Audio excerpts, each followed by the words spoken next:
On sait tous ce que c'est qu'un boulet. Eh bien, proactif, c'est juste l'inverse. C'est-à-dire, en fait, c'est quelqu'un qui va prendre les devants, qui va anticiper, qui va prendre des initiatives, qui va avoir un esprit d'entrepreneur, qui va prendre en main, qui va prendre en charge, etc., etc.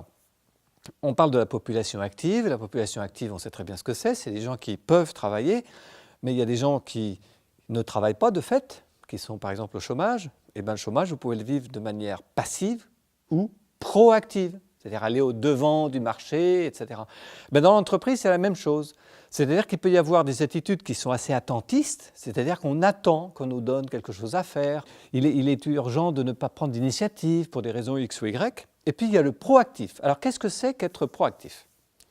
Le proactif, eh bien, c'est quelqu'un qui, justement, va sortir de sa zone de confort. C'est quelqu'un qui va faire part de ses idées. Tiens, j'ai une idée. Ouais, c'est quelqu'un qui va prendre les devants. C'est quelqu'un qui va faire plus que ce qui est demandé. Donc, c'est quelqu'un qui est tellement engagé dans son travail que finalement, eh bien, il va donner le meilleur de lui-même. Voilà, donc quelqu'un de proactif, c'est quelqu'un qui va donner le meilleur de lui-même. Alors, pourquoi est-ce qu'on peut manquer de proactivité? Alors, ce n'est pas forcément, je dirais, à cause de soi-même, hein. Il y a des contextes qui font qu'on peut avoir peur de prendre des initiatives. Par exemple, dans des entreprises où il y a des fonctionnements en silo, eh bien, on est assez tenté de dire « ce n'est pas mon job, moi, je n'ai aucun intérêt à faire ça, moi, je vais juste prendre des coups. » Voilà. Ensuite, il y a des modes de management qui sont quelquefois des modes un peu militaires, un peu top-down, où finalement, on nous demande simplement d'obéir et on ne nous demande pas de prendre des initiatives, entre guillemets, malheureuses. Et puis aussi, pour être proactif, il faut avoir de la santé, il faut avoir de l'énergie, il faut vraiment être au meilleur de sa forme et ne pas être épuisé.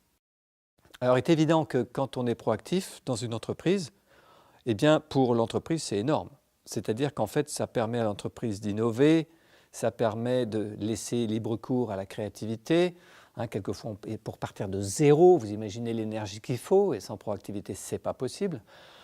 Voilà, donc le bénéfice est énorme. C'est comme ça que le monde avance, c'est grâce à des gens proactifs.